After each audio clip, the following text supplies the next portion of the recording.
Most people don't realize how much their personal information is being bought and sold every day. Data brokers are making billions, pulling details about you from public records and the internet, and then packaging and selling it, usually without your consent. That's how your information lands in the hands of scammers, spammers, even stalkers. It's why you get endless robocalls and why ads seem to follow you everywhere. That's where Aura comes in. Aura actively removes your data from broker sites and keeps it off. They also instantly alert you if your information shows up in a breach or on the dark web. But Aura goes beyond data protection. With one app, you get a VPN, antivirus, password manager, spam call protection, dark web monitoring, and even up to $5 million in identity theft insurance. All backed by 24/7 US-based fraud support. Other companies might sell just credit monitoring or just a VPN.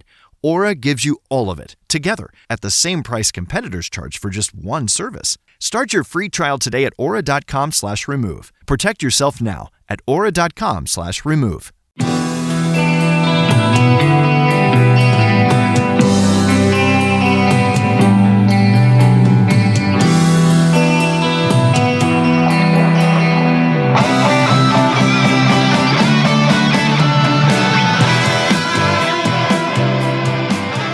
Welcome to Tunnel Talk, a No Facts, All Feelings wrestling podcast on the Social Suplex Network. I'm Allie. I'm Ann. And I'm Leah. How's everybody doing this week? It is hot here right now, and we're in the time of year where I'm resisting putting ACs in. But it's actually really hot in here, so I have showed up my most disheveled to this podcast. I am literally just in disheveled. I'm literally just in a beautiful. sports bra. Oh, I can't tell that. You look. I thought you looked like summer fun, baby. I've been keeping my shoulders really strategically angled so that you really only You see heard it here first, but listeners. Wow. She's teasing and tantalizing us by keeping her shoulders strategically angled on the pod. Yeah, baby, it's a bra and panties podcast. Oh my god. Someone out there is enjoying that too Total much. tunnels. Total tunnels. Total Tunnels is amazing. Wow. And honestly shocked that I could get there. Yeah, it's been warm here too as well, but not warm enough that I'm not bringing that air conditioning up yet, especially given that I'm trying to leave this place, but I don't have a house yet, so can't leave yet. It is that special time of year, that wonderful special time of year. Leah's least favorite time of year. Leah's least favorite time of the year, when we start every week sharing one thing that's making us happy, and this one is a shock. Mm-hmm. Leah's going to start us off this year. It's because it's my favorite time of year, and I was just so excited. I said, girls, please, can I go? Please. Please. I know you guys are excited, but just this once. Can I Just pop? let Leah have a little something. Let Leah share one little thing that's making her happy. You never let me talk. Someone's gonna believe you. I know the bells are activating as we speak. They're gonna believe you came up with this all by yourself and you wanted to go first, and it's just like, okay. I think it's so lovely that Leah came up with this idea, and that Ann and Allie are always trying to shut it down, but Leah keeps it alive. She keeps the magic alive every year. Her spirit is so indomitable. She doesn't really she doesn't take it to heart when they oppress her. Yes, that's what I've always noticed about you. Yeah, totally. You don't Your take it to heart when we indomitable oppress. spirit. Yeah. Well, Many are saying that. I'm excited to hear what's making you happy, Leah. Are you ready to share? I am very ready. Yes. So every Sunday, me and my best friend go grocery shopping together. It is an excellent arrangement because I'm one of those people that is like, I got to go grocery shopping. I'm going to go this morning. I'm going to go in 15 minutes. I'm going to go 15 minutes from now. I'm going to go when I finish this show. Oh, accidentally, the next episode started, so I'll just have to watch another one. Oh, the cat's on me. So like, it's really nice to have like somebody being like, bitch, I'm outside, get in the car. Well, I could use that, yeah. So we're in the produce aisle, and an older woman approaches me, and immediately I'm scared. I'm like, this is New England. Don't speak to me. Kind of sound like you were afraid of older women for a second there. No, just people at all. Yeah, that's not the message of this podcast. No. Mothers. And she looked like a witch. She looked like a scary witch. She looked like an old hag. Women should be seen and not heard. No, I was just startled to be spoken to because we don't do that in New England, so I was just very startled. But she, it's probably a 30-degree difference in temperature. It was like I think like 45. So I was wearing my Elite hoodie, and she was like, "I love your hoodie," and I was like, "Oh, thank you." And she was like, "I love AEW," and she had to be in her like upper 60s, so full on foremother. And she was like, "I love AEW. It's my favorite," and I was like, "Yeah, me too." And she was like, "I'm so upset that Darby lost." And I was like, "Oh, I was too." And she was like, Yeah. She was like, "It's good. In some ways, I think it's good because I was really worried. I think he was going to kill himself." And like in this incredibly sincere voice. And then she just went, "But I loved watching it." Oh my God, she's one of us. She knows what's up. I loved it so much. And I was just beaming the rest of the way through the grocery store because I was like, "Foremother in the wild." That's amazing. I have had a few encounters with, I've like wearing an Orange Cassidy t-shirt. I've like encountered someone who wanted to talk about it. I saw a guy in a Darby t-shirt at the Dairy Queen the other week. But I've never met a woman in the wild. And that sounds Not a foremother. I mean, I'm thrilled just hearing about I it. loved it. I really loved it.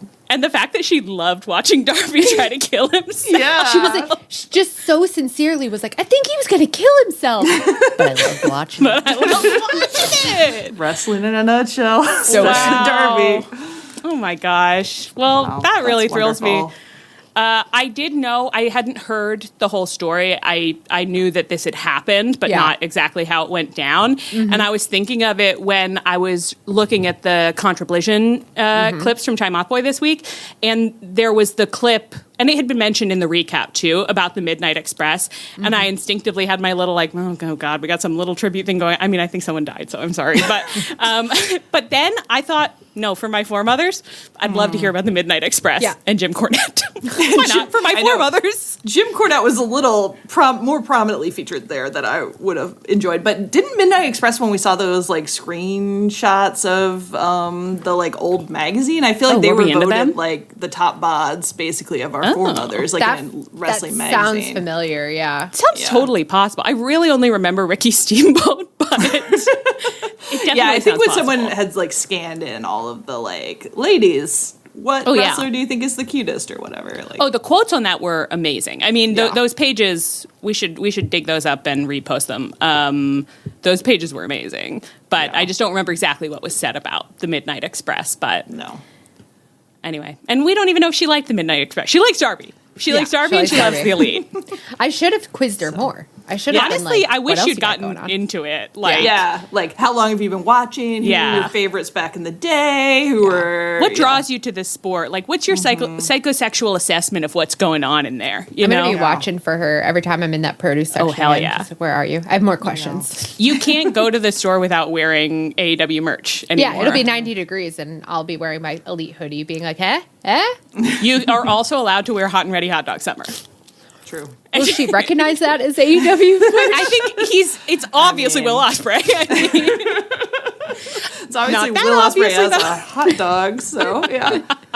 Legally safe, but very obvious. legally safe, but very obvious. Well, I think that's a really great start to the happy season, Leah. Girls, thank you so much for giving in to my demands. You were very gracious about how I approach this, so thank you so much. That's us. We're gracious, and you're oppressed, and who could ask for anything more? Bells, stand down. Support you, yeah. I think it's gonna be a good, happy season. Anna and I have now threatened Leah. We're like, anytime you say something that you're happy about something, we're gonna jot it down in our notebooks so we can tell you what's making you happy. And then I realized that we were just threatening to be the Tony Khan, Harriet, the spies of this podcast. You're booking my Owen bracket for me? Yeah, we're booking your happy season. Yeah. Yeah, love it. Love it. Honestly, I think if I let other people book my happy season, I might end up happier. Like if I was like, given everything I've said, if I like came to the friends group more often and was like, it's a Saturday, you guys know me. What do I need to go? What should I do to be happy today? I think you guys could book it. Yeah, we could come up with a nice day for you. Absolutely. Maybe I'll let you do that one of these weeks. Hey, we should. But that's what we should use Day in the Life for now is just like someone volunteers and you book their day for them and they have to do it the way that you plan it and then they report back on how good of a job you did. And that's fun even if everybody actually does a bad job. It could be fun to come in and just be like, y'all fucked up big time. You will not believe what you just did to me. Take pictures of your own upset face. Like, you made me get up much earlier than I wanted to. We're always innovating here. All right. So it was I would say a bit of a light week at AEW. Leah, how did you describe last night's Dynamite at one point? Floating down a lazy river. Floating down a lazy river, which I thought was pretty apt. So we're hoping it's about to be a light schedule, and then we're going to try out a game at the end. So let's see how it goes. You know, it kind of always runs the same length usually, but... We'll see how it goes. It expands to fit the container. Exactly. Our gaseous podcast. This week's Dynamite opened with a backstage segment in which Renee Paquette asked Roosh how he felt about challenging MJF for the title. And I think Roosh's answer was that he was really excited. And what did you guys think about his kind of positioning as we entered the show, physically? I turned it on like a second late, and so it was just like, wow, Roosh's face is right up against the screen, and he is yelling loud. Very loud, very close to the camera. Again, just really, really excited to be challenging for this title and excited to be on a hot streak. Which, as always, I hadn't really noticed. I love when they tell me that someone's on a hot streak. I say, maybe so. I didn't. It's possible. Or they could be lying to me, which sometimes they are. They are sometimes lying, yeah. So he's cutting this promo, and he gets interrupted. He's doing his catchphrase, and the audience out in the, arena or wherever they are, is doing the catchphrase. And then before he can say, whoever gets the bull gets the horns, or whatever he says, MJF interrupts. And I thought what he had to say was a bit rich. What did MJF pop in to say to Roosh? He was like, "Oh yeah, it basically like called him out for having a catchphrase." It's like, okay, Mr. Catchphrases. I mean, I guess it could be part of MJF's character to be hypocritical, but I don't read it that deep these days. So No. I really just mostly felt like, well, glass houses. Let's, I don't read it that deep with MJF because it's never paid off. No. With other people, you might be able to read that, Yeah. but I'm like, MJF's not trying to signal literally anything. So that's No, fine. it was more that it was just like, this is a little comedically lazy. Mm-hmm. They get into a little slap fight, and as a result of their behavior, we're then told in a subsequent segment, their match, which then is immediately to follow, has been changed to a no countouts match. I don't know why. I don't know why the slap fight would have caused this to happen, if I'm completely honest. No, I don't either. I didn't understand a lot of things about this. No, and I really felt like I was checked new out. to wrestling, where I was like, now does that make sense? But it was so peaceful on the lazy river that I also wasn't really interrogating, because it was like, A, Roosh is not going to win. Yeah. B, I don't want Roosh to win. So it's like I got no skin in the game here. Yeah. And everything that happens, I'm kind of like, well, sure, why not? At one point, you were like, "It's nice of Tony to once in a while let the girls not have to pay attention for the first 20 minutes of the show." And it's like, I mean, yeah, It's been a minute.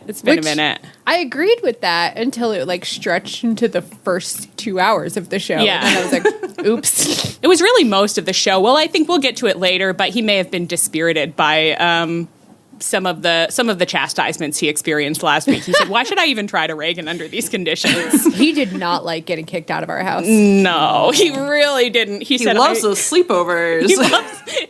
And it's like, I feel like we closed the door, and like he did follow OC home, and it was like, Yeah. Tony, I said no. Close the door in his little face. He didn't like He's that. like, He didn't I'll put like the that. women on the show. Oh, okay. We'll get there later. Roosh then received a brief, slightly perplexing pep talk from Andrade before heading out to the ring. You guys both astonished me, and I'm not having a great week, and I will have to take a couple L's in a minute for something I didn't know last week, but I didn't really remember that they had any relationship, so I was like, now why is Andrade in it? And you both were like, because. And actually, it's because. And that's exactly how we said it. We were like, actually, Allie. Actually, Allie. If you consult You'll the be faction interested to dictionary, know. you'll see that they were actually in La Faction Ingobernables.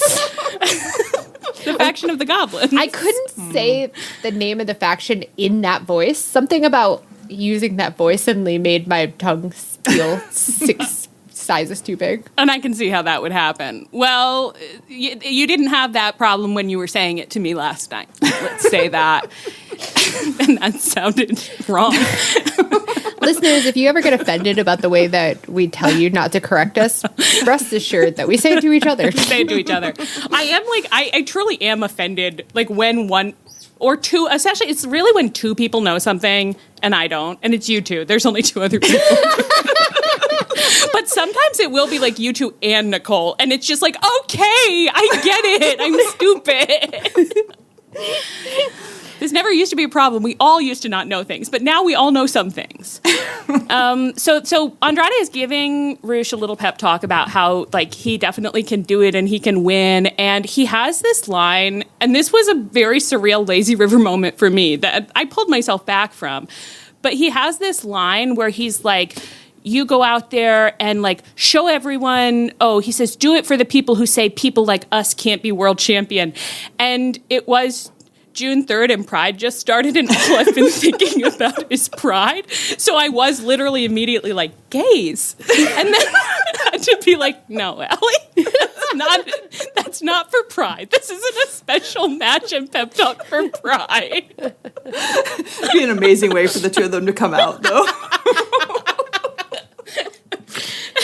The 2 of them being like people like us, gays. They both turned to the screen, gays.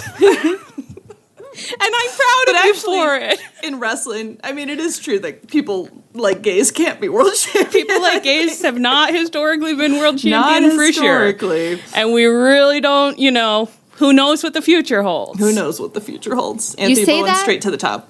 You say that when Tony Storm died for our sins? Oh my God, yeah. That's and true. I and meant we've men's had Kenny. world champion. Yeah, we got Kenny Right. by God Omega. I take it back. We got Kenny by I God take it Omega. back. Actually, gays are the best world champions. Yeah, pretty much the most Are they the Happy Pride. backbone?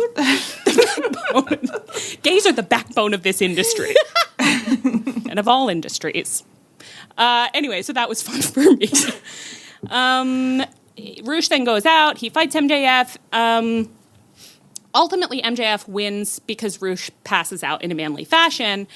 Let's talk about the middle of the match, though. Something happened that disrupted us as we relaxed our way along the water. What happened? Are you talking about the medical thing? Yeah. Okay. Yeah. I don't understand what happened. And this was Yeah. the moment that I was like, do I not understand how wrestling works? I feel like a new fan. I didn't even see the spot that this happened, but something happened. They were both, one of them was laying on the apron, one of them was laying on the floor, and not Doc Sampson, another doctor was like, this match cannot continue. They are not in a position to continue wrestling. And Bryce was like, they seem fine. And Bryce kept it going. And it was like, since when could Bryce overrule the doctor?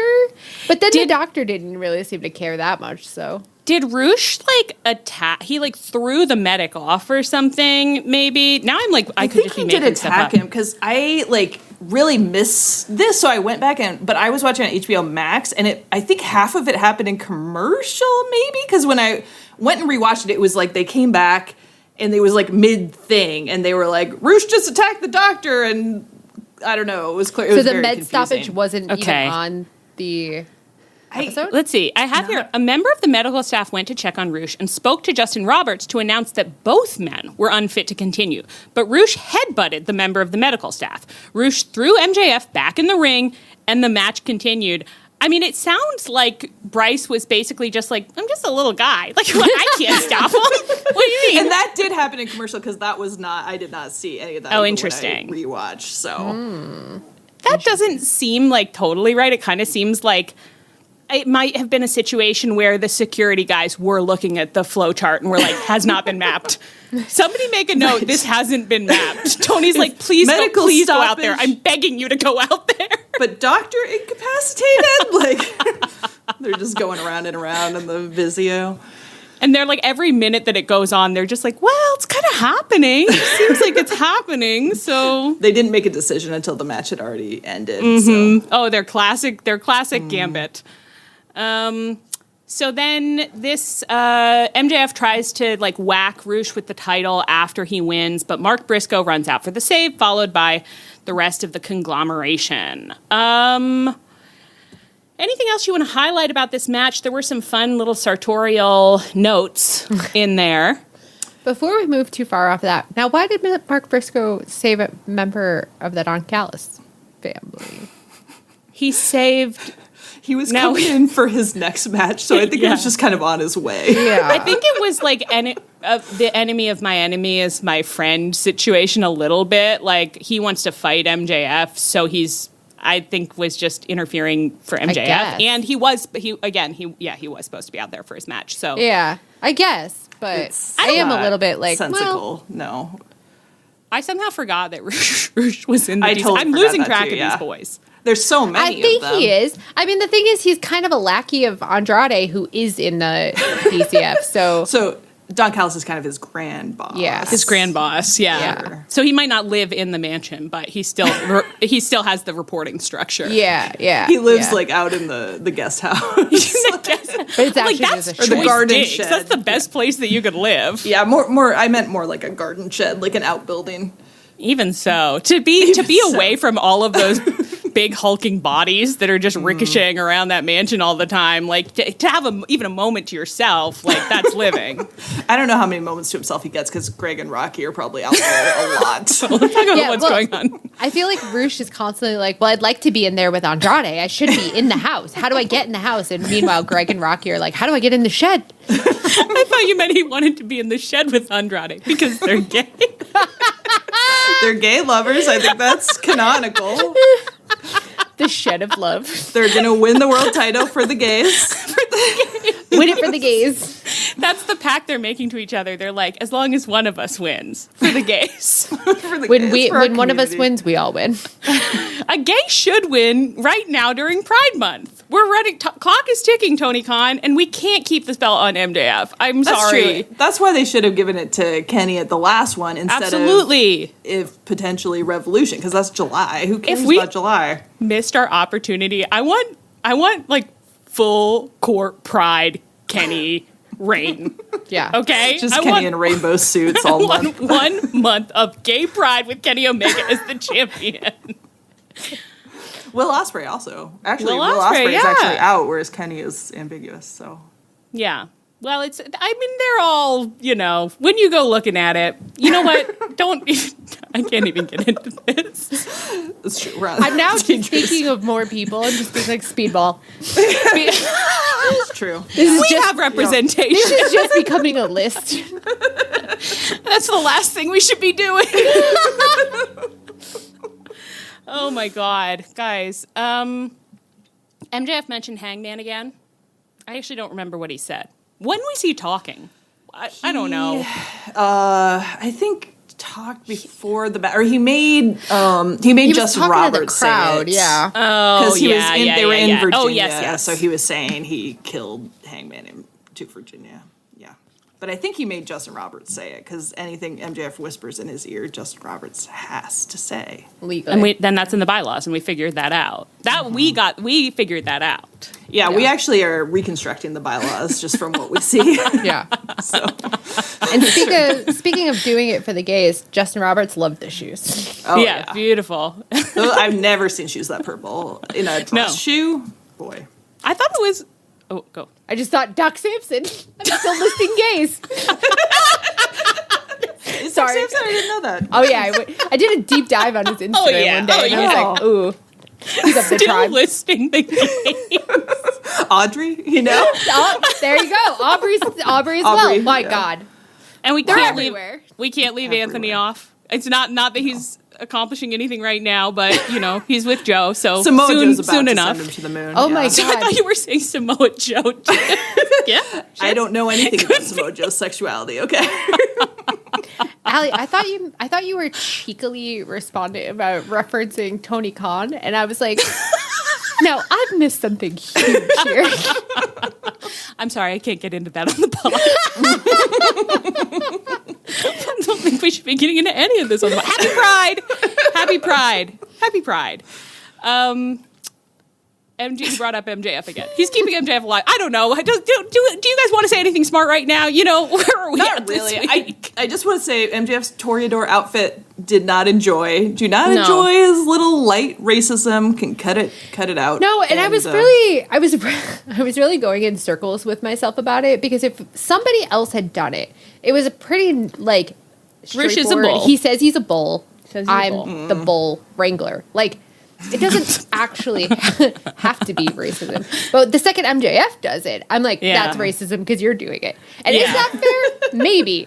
Maybe it is. Maybe it is. It's based on his past behavior. Yeah. So, yeah. Also, I just did felt bad. think during this match, I was like, it's so crazy that MJF is like having a TV title defense. And then I thought, did he steal the idea of wrestling on TV from Darby Allin? MJF can't win with us now, but it's like his own fault. Like, it's like, well, then stop always doing what other people are doing. You have to come up with an idea of your own. I'm begging you.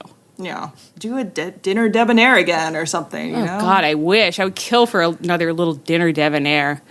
Well, okay, let's move on.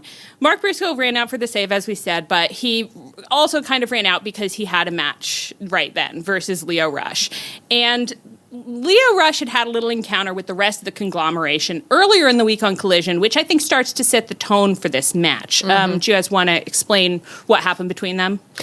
I loved it because they were just standing they looked like they were about to give a normal promo. I think they did maybe give a normal promo. And then all of a sudden, Roddy was like, I don't like what's going on over there. And the camera cuts, and Lio Rush is crouched on the floor, twirling a rainbow umbrella and going, the rain. For Pride. For Pride. Hey, he's for the gays. He's for the gays. You know, like how Babadook is for the gays? Yeah. Lio Rush Actually, is for the that gays. was the exact tone of it, yes. That was Babadook for the gays, yeah. And so then they were like, Kyle and Roddy were making like horrified like noises, and OC just said in a gritted voice, "Do not move. He can't. If you don't move, he can't see you." And then Lio Rush just floats by, making like the weirdest smile as he goes through. And then Kyle was like, "Good call. That worked." And OC was like, "I didn't know. I just guessed." It was very funny. I don't understand it all. You know, I don't understand it, but I love it. Yeah. I love what he's getting up to. I love that he came out to fight Mark Briscoe. I immediately was like, Mark Briscoe is the perfect person for, as commentary said, this creepy gremlin to be fighting, because Mark Briscoe's vibe was like, I just found something weird in one of my outsheds. And I'm not scared, I'm just confused. I've never seen a creature like this before. I'm trying to figure out what to do. I'm trying to figure out if it could poison me, but I'm not that worried about it. Yeah, it's very, like, not even that confused. It's just like, well, you find gross things sometimes. Like, I'll get the, like, stuff I use to when there's a snake in the house, and it's fine. He doesn't like it, but he's not afraid of it. No. He had a little, it's like, what are you doing in here, buddy? Like, vibe. So they have a whole match. So we'll stick with that for a second. So they fight. Mark Briscoe wins. He hops on the mic afterwards, and we get a little abrupt tone shift where he then cuts a heartfelt promo about how hard it was to lose his brother in 2023, and how he was in a dark place afterwards, and joining the conglomeration and having these new brothers who like to conglomerate helped him to heal. And then I think his point was that MJF disrupted this healing journey, which is where I have to take an L, because last week I was saying things like, do MJF and Mark Briscoe have any history? And it's like, yeah. And it was fairly recent, because MJF won the All-In Casino Gauntlet. And like Mark Briscoe was like the guy he took out to do it, I think. And then they had their tables and tax match at All Out. So okay, they do have some history. I looked that up on Cage Match. I could have done it before we recorded last week, but I didn't. I did it this week. When we talked about it last week, we very clearly said, could be. We didn't say that they didn't have history. So true. We just said, hey, not even in my if you memory reminded banks. me, I'm like, I barely remember that. Like, just does not interest me at all. I think the focus was on something else, but now I'm worried that it's going to be egg on my face, like, even more so, because I think that was... Did MJF win his cash-in from that casino gauntlet? Sounds right. Sounds right. I feel like that might Because he was be the carrying case. around the chip that he would have taken down, so I think so. I think that's right. And so I think the Mark Briscoe element had faded from me because it was all the focus was on, like... Mark Briscoe fades a lot for us. all my traditional best to Mark Briscoe. All my traditional best. We cracked ourselves up during this because it was like, of course, like, you know, Mark Briscoe was very emotional, but when he was like in the conglomeration helped me, and it was like, imagine you're dealing with one of the worst moments of grief in your entire life. Unimaginable. And your emotional support are Orange Cassidy, Kyle O'Reilly, and Ishii. I'm like... It's like, get in your car, leave town. Yeah. They're not going to get the job They're not going to help you. No. And it honestly does say something really unique and specific about Mark Briscoe's character that he's like, and that's exactly what I needed. I needed those weirdos. I needed men that would ask nothing of me. Barely notice I was there. Just goofs. No questions, all goofs. Yeah. So... Anyway, so he still wants a world title match, and that was his point, was that he wants a world title match. And then later there's a backstage response from MJF. He's in like a cold tub, and Renee's talking to him, and he's doing Darby's no gimmick again. And it's like, he's not doing Darby's no gimmick because part of Darby's no gimmick is that Darby just said, like, no, you know, and that he, like, knew when to stop, kind of. And it's like MJF, like, doesn't know how to stop, but still. So that's what happened. That's what you missed on Glee. And the rest of the conglomeration. Was there anything else you want to say about that? Y'all done here? And the rest of the conglomeration have made a new friend, and it's Takeshita. This storyline actually started on last week's Dynalision, 3-hour Dynalision, but I think I didn't see it, so I didn't bring it up. Kyle Fletcher had come out for an in-ring promo, where he also, I think, kind of perved on Don Callis. He told Don Callis to give him some sugar, apparently. Just like, what is going on over there? The two of them have a very strange relationship that should be studied in psych textbooks. It's not normal. It's not normal. And he cut this promo just basically about why he turned on Takeshita. Takeshita came out to confront him about it, but not on his own. The conglomeration were behind him. Now, why are the conglomeration involved? Because they're feuding with the Don Callis family. If you'll recall, Lance Archer carrying Orange Cassidy away to Gretna Green. Yeah, and we never found out what happened. Right, he just they got married again. And they're back. Like, they got married and they're back. What do you mean? You go to South to get married, like, then you come back. Don't worry about what happened to me at night. Like, no one even referenced it. Like, no one was like, oh my God, I'm glad we saved you from Lance Archer. No, everyone was just like, it's in the past. Let it be. Did FTR get kidnapped like that? Oh my God. Or did they kidnap someone? FTR, oh my God, you're right. They were in They were in a closet.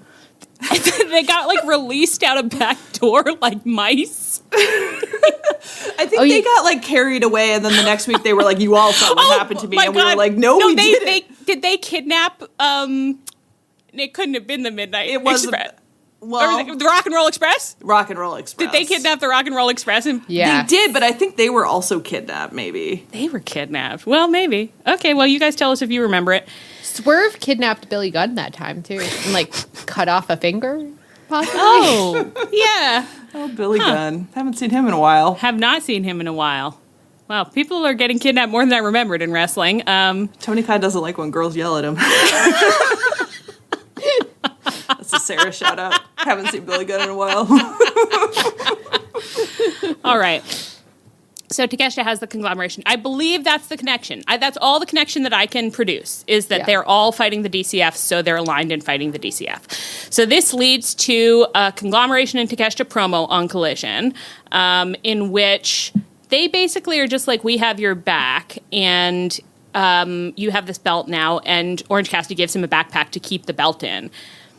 What do you guys think of the new alliance? I maybe could have had them be a little bit more textual about what you just said. Like, maybe have one of them say, hey, we're all fighting the Don Callis family. I know you were a dick 10 minutes ago, but do you want to be chill? Here's a backpack if you do. Like, just a little bit more, because it is one of those, like, I've now been in wrestling enough that I do understand that once someone face turns, all of their sins are wiped away, and I've accepted that, even though I hate it. But it is sort of like, you'd love a little smoothing. I know. And the conglomeration almost never, like, gives you, it's like, we all stood near each other, so now we're friends. You know, like, they never really give you, like, a good explanation, or, like, even just show you if they connect. They connect about the word of the day. I know that. Yeah. What I would book, and it is just based on our cloud stories, so it's like, I understand why you didn't show it to me, but I would love a little segment where it's like camera enters, the conglomeration are just standing there staring at Takeshita, who's sitting down, presumably as tall as any of them while sitting. And then one of them is just like, what is it like in there? You know, like, they're just like, it seems whack over there. And Takeshita just looks kind of like confused and like stressed out, you know, but like resigned. Like, guess this is my life now because I decided not to be evil. So I guess I just get questioned by these guys, and then have to explain the mansion chore chart. I know they want to hear about the mansion chore chart. Yeah. But anything little like I that. would love little bits where Takeshita's like, okay, like, aren't you going to toss me pieces of ham now? And OC's like, you can just go to catering. He's like, where are my rations? Who's my ham buddy? Who's my ham buddy? We don't have that. Please don't send me to the basement. Basement's really the most common theme of the show, actually. And then we had a DCF promo in response where Greg said, what did he say? He's like, they've been conglomerating like wetly, all hot, sticky conglomeration. Nasty. Yeah, it was like hot, sticky conglomeration all over them or something. It was like, wow, Greg, what's you gross little happened to you in freak. that mansion? Nothing good. Or in that in the shack out back. And then they had a trios match, which was DCF versus Conglomeration. Conglomeration retained their belts. A lot of this match was about the best friends. Yeah, and commentary really got into it. I know. Like, multiple times for like, and he ruined Chuck Taylor's life. Like, I know. Just, Chuck Taylor was a big part of Best Friends, and I was like, say his name again. I'm thrilled. They were like, in 2024, and I was like, I can't believe it's been that long. I know. Still. And I don't know who it was. I don't know if Nigel was on commentary, but one of them was like, ostensibly ended Chuck Taylor's career, and I was like, don't fucking play with my heart. Don't fucking play with my heart that way. Don't fucking do that to me. I love to hear it, though. I know. And leave Greg that door open. He stood in the corner and put his arms out like he was going to do the best friend hug, but then instead he assaulted Orange Cassidy. That's so cruel, Greg. And I think actually commentary also said something else where they were like, they never really like had it out, or like they never. He said I was like, he never got revenge for Chuck Taylor, and I was like, that's right, because Trent kept getting hurt. It was, you know, we depend on nothing. But it was sexy. It was sexy for sure. Yeah. Okay. I think that's everything in here. Everything in here? Love it. Great. Oh, was it? Yeah, it was. Yeah. Oh, I'm just waiting. And that was from the Takeshita fought Danny Garcia then in the main event. I think the main event of Collision. Yes. Of the second Collision. Yeah. Well, does one of you want to read what Marina had to say? I was watching my clips before the show, and I was kind of like zoned out and just like hanging out and listening to Mox, and all of a sudden Marina got on commentary, and Nigel introduces her and is like, hey, Marina's here. And Marina goes, I'm just waiting for Danny to put Takeshita's toe in his butthole. And then commentary goes silent. And then Tony Schiavone goes, okay. And she goes, he knows what he needs to do with that big toe. What? This is why nobody wants to run into you guys backstage. Wow. It's incredible. I love that Marina's taking over Tony Storm's role of making commentary very uncomfortable. Huge salute. Yeah. While we're also talking about that match, I also have to say that Nigel, this might belong better in the Mox section, but in that match, Nigel was like, now, Mox, you call Danny Garcia the dark horse. But, that's kind of a strange thing because, they shoot horses when they stop being useful. What do you think about that? And Mox just paused and then went, I do call him the dark horse because he's kind of unappreciated as a wrestler. And I just completely no-sold it. And it was just like, Nigel straight up was like, they shoot horses, don't they? Okay, that's not even the one I thought you were going to talk about no-selling. Because also at another point, Nigel was talking about somebody, I don't even remember who, but he was like, Mox, he really keeps his body fat, this guy keeps his body fat percentage like low, like right at, what do you think, about 6%? And Mox went, I mean, I guess I don't really measure that kind of thing. Like he sounded so much like, why would you say something like that to me? And then Nigel was like, where do you like to keep your body fat percentage? And Mox said, I don't measure that. It was very like, you are saying something very inappropriate to me at work and I'm uncomfortable. Like, wow. What's up?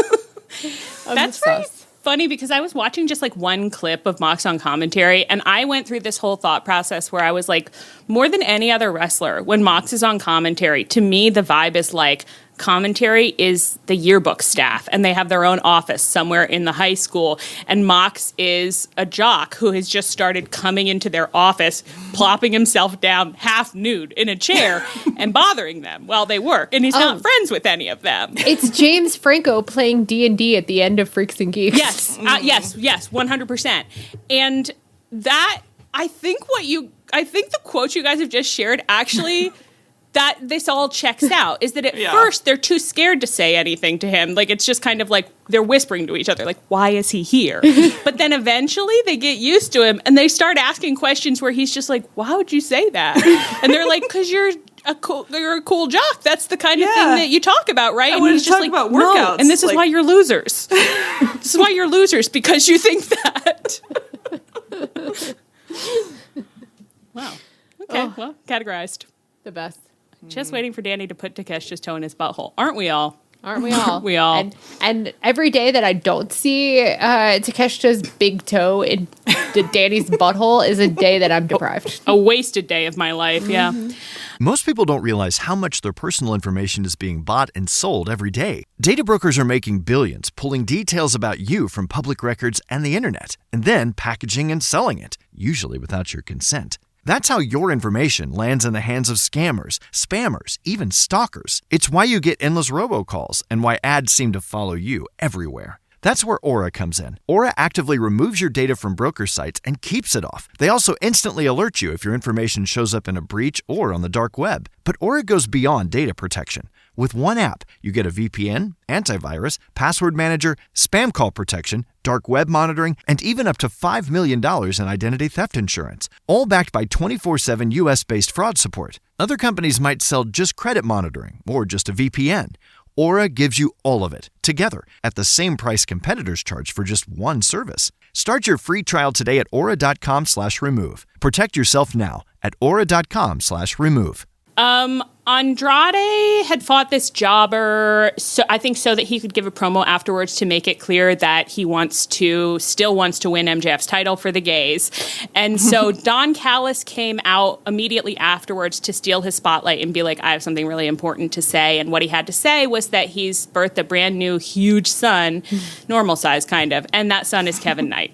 And all I had to say watching Kevin come out for this was, oh, Kevin. Oh, Kevin. We need to talk about Kevin. We need to talk about Kevin. Kevin, what's it going to be like for him in there? I don't know if he's going to like it. He's been living a pampered life. I said this week Kevin and Speedball have their big divorce match on Dynamite. I said as it was starting, I was like, more than any, we're always joking and we're always saying lies and we're always being like, they're married, and it's like they're not married, and when you watch the show, you like, no, they're not married, technically. I like the idea of us being like cuddle talk. We're always lying. We're always lying. I mean, I don't know what to call what we're doing, really. Innovating, Blue skying, cloud storying, cornholing. But I literally couldn't process as like Speedball was coming out for the match. Like I was just like saying to myself over and over again, like, and they're not actually married.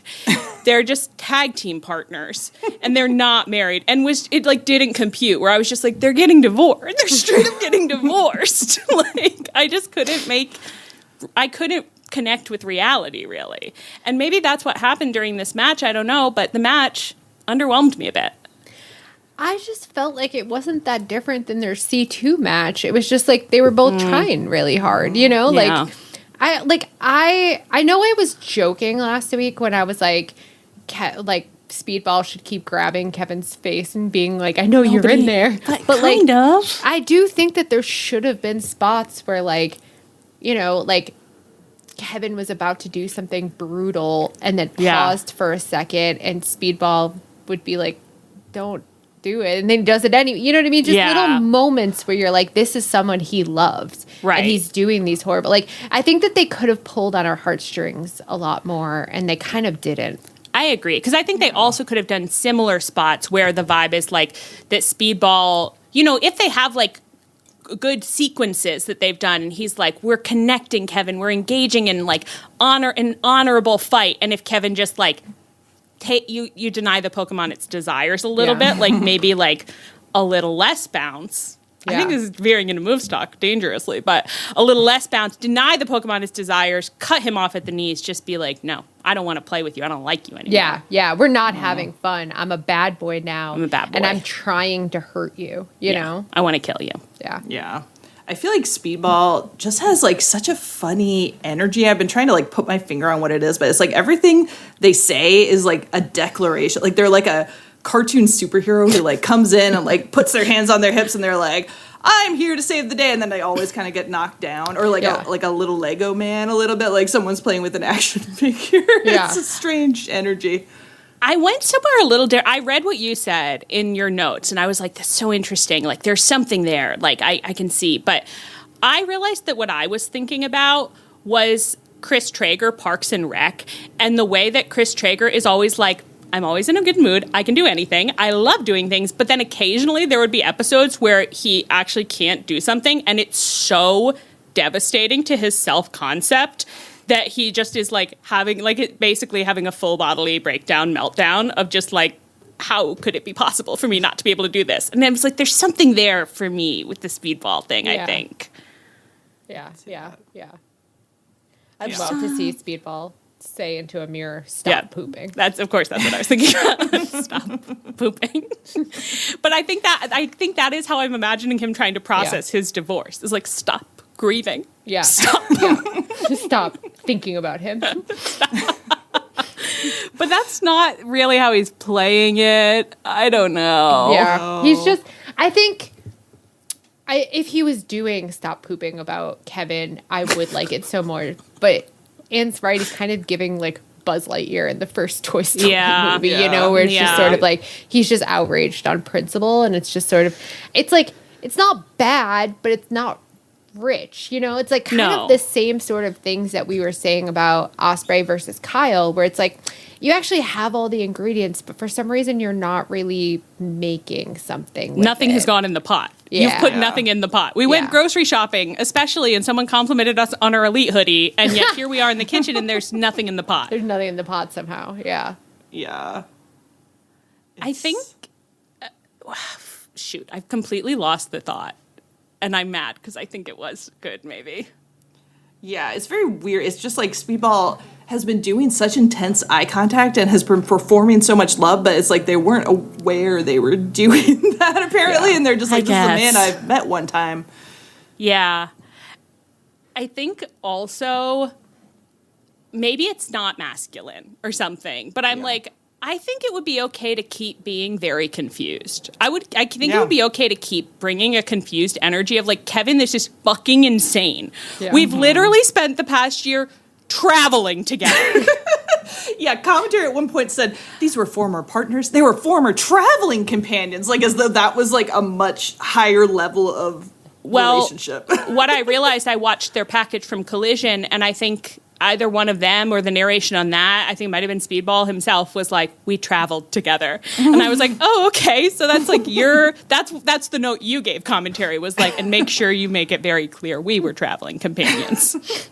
Partners on the road, if you know what I mean. And commentary's like, we don't really, but we're happy to bring it up. Is this some kind of euphemism? All right, I'll really like juice that one up. Yeah. But I think like that would be something too, to just be like, this is nuts. And if you think that you're going to have a good time in this faction, you're out of your D-dang mind. Right. That would be something. Yeah. Right. You left our beautiful house we live in together, where it's just the two of us, to go in a house ricocheting with big boys. Like, literally, he gives you a pallet on a basement floor, and you left me for that? They have communal showers there, Kevin. The shower is just like Don Callis comes in with the hose and just like You're right. tells them all to strip down. Don shower. I tried. You left our marital bed for this? You're living like you're on the lam. This place is a sty. Oh my gosh. Don just has them bring in big sheets of plastic, like they're Dexter, and they like drape the living room in it, and then they all strip down, and then he brings the hose in, and that's how he cleans his Why boys. is he bringing the hose inside? No one knows. That's how they do it. It's just like, oh my God, no. This is like me when I've been touring those basements and being like, I hate finished basements. It's so important for a basement to have a drain so you can make a mess. That is a distressing thing to say. Where Oh my blood God. goes. I would kill for a backstage segment that's just Don Callis with a realtor like looking for a new mansion, and he's just saying stuff and that unsettles the realtor more and more. He's like, now, where's your ham storage? Where's the ham pantry? I'm gonna need a basement with a lot of cold storage. Yeah, concrete floors. It's a normal thing to want. But yeah, so I would let him do it in the living room if he wants, but I also think it would be fun if now this combines things. Once a week, everyone has to go down to the basement. He hoses them all off down there, and then it's a whole like rigmarole thing to be like, who gets to come back upstairs? To stay, and you don't know, like you're just constantly being like, am I on Don's good side or not? Yeah. You could think that you are, and then suddenly it's like you're getting ready to go upstairs and he's like, not you. Yeah. Shuts the door in your face like we did on Tony Khan. Right. And if we had been running the zoo, that's what would have happened to Takeshita, where it's like Takeshita didn't even wait to be told he could go upstairs. He was already up the stairs when the conversation started until 1 week when Don said, Takeshita, why don't you stay here for tonight? Whoa. And then Takeshita's with the conglomeration. He's like scared. He's like, I just finished showering. Am I allowed to go to my room? And OC's like, it's your hotel room. I think in this scenario, he might be stripping down in the middle of one of their hotel rooms and just standing there like, all right, get the hose out, boys. Guys, I forgot my plastic. Is that going to be a problem? I think the conglomeration would love that, honestly. They'd be like, that's so fun. It takes them a while to be like, this is traumatic, maybe. They never get there. No, Borderline Kyle would be like, don't worry, I travel with plastic parts. Yeah, you never know when you might need it. Don't worry about why. Okay, well, as always, I mean, no one books the TCS like we do. It's really true. I don't even remember what we're talking about. Oh, yeah, Speedball can't even... It would be great if Speedball was like, I can't fucking believe that you, again, like everyone in AEW, joined this fucking cult instead of... don't let me forget to bring that up with the Mox thing later. Okay. Anything else in here? I think we did it. Joe. We did it, Joe. Okay.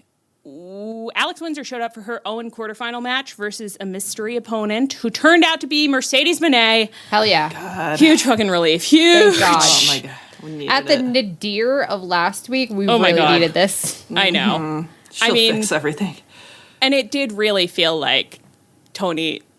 I mean, I feel like it must have been the plan since Willow had to drop out. Why am I guessing? I don't know. I don't know, but Yeah, I'm because like, they had a wild card, and yeah. Yeah, I'm it had a wild obsessed card. with it, though, Yeah, because it is get into like- your Pepe Sylvia here. I can't stop thinking about it because it's like, okay, so the original plan was not there wasn't a wild card. It was Willow.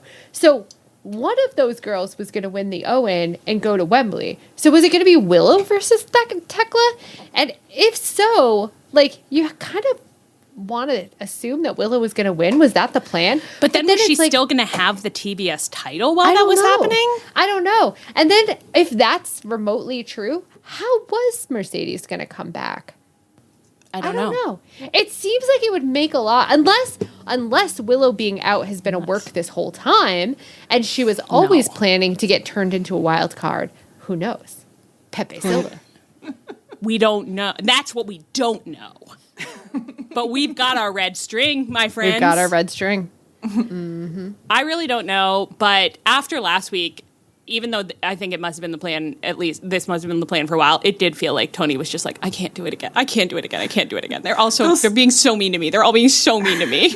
Those girls are the nicest podcast to me of any podcast, and they've turned on me. Which we do always feel like we should be praised for. I know, yeah. I don't know by why. whom. Yeah. I don't know. It's like, what? We just like being called nice. But yeah, he wants back in the house. He wants our lasagna. He wants to be in our basement. Yeah. With our boys are making a fun mess down there. You know, they're who knows what they're doing. I don't care. I don't want to know. I don't want to know what Dustin has them doing down there. That's why you put a drain in the basement. No. But yeah, so Mercedes came back. Do you guys want to talk about how she was looking, how she was wrestling, what she got up to? She looked great. She looked great. That outfit had so many different like bangles and dangly stuff from it. I was like, amazing. Again, nobody's buying stuff the way Mercedes does. Where is she getting it? Where is she getting it? Where is she getting it? She looked wonderful.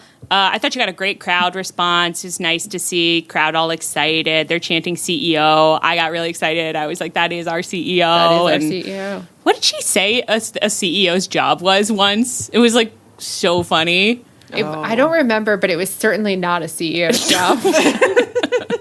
I think that was the moment that we were like, Mercedes doesn't know what a CEO is. No.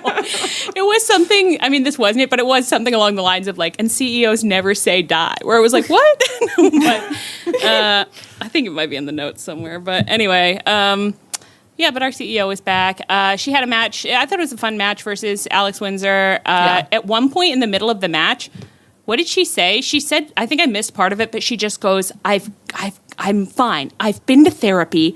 I'll be fine. And it was like, I love that little note. I love that that's what she's been off doing while she was coping with her emotional problems. I can't believe she's been gone since 2025. I really did not realize. When I didn't hear commentary say it, but you transcribed that this is the first time that we've seen her all year. And I was that's like, what they said. Fuck. I know. Watch, someone's going to be like, that's not right. Well, Tony Schiavone said it to me, so blame him, not me. So she won the match, and she's advancing to the semifinals of the Owen, and she's going to fight the winner of Persephone versus Hazuki, which is happening on Collision. Hazuki's a real cutie. Oh, really? I saw her on Collision, I think. But she was great. She was a little cutie. Oh. Well, I can't wait to see her on this week's Collision. Was she on commentary? No. I don't think so. No, Persephone was on commentary. Persephone was really cute on commentary. Also on Dynamite, Tekla got another... Well, Tekla first had... I will mention first that she had a Collision promo with Julia Hart and Sky Blue where they did a little theater where they pretended to get mad at each other. Sky Blue and Tekla did, and they were getting up in each other's faces, and Julia Hart was being like, guys, no, not here. And then they abruptly called it off and just smirked at the camera see how good we are at acting? See how amazing we are at acting? And then Tekla said, was being oh, we fooled you, but we're not like the others. There is nothing that can come between us. And I was like, I like when someone just really hammers on well, something is going to come between. You know, it's that's the hamminess that I enjoy. You're right. You're not like the others. Yeah. Your bond is unbreakable. Your trio's never going to break up. None of you are going to turn on each other. I believe it. No. This time. These three stable girls. Yeah. What could come between them? So then on Dynamite, she got another one of these crowd promos where she's like coming down the stairs out in the audience, and she calls everyone bitches, and she gives us a little reiterative crash course on her history with Stardom, reminding us of how she got kicked out of there and she got fired from Japan. And she brought that up in the Collision promo too. She's rightly proud of having said, "I got fired from Japan," which was one of the funniest things anyone's ever said. Yeah.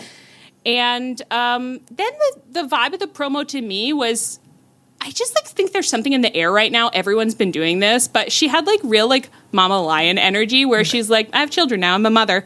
I'm a very good mother. Look at my little cubs. Look at my beautiful little cubs. And she's saying they have really big goals for this academic year.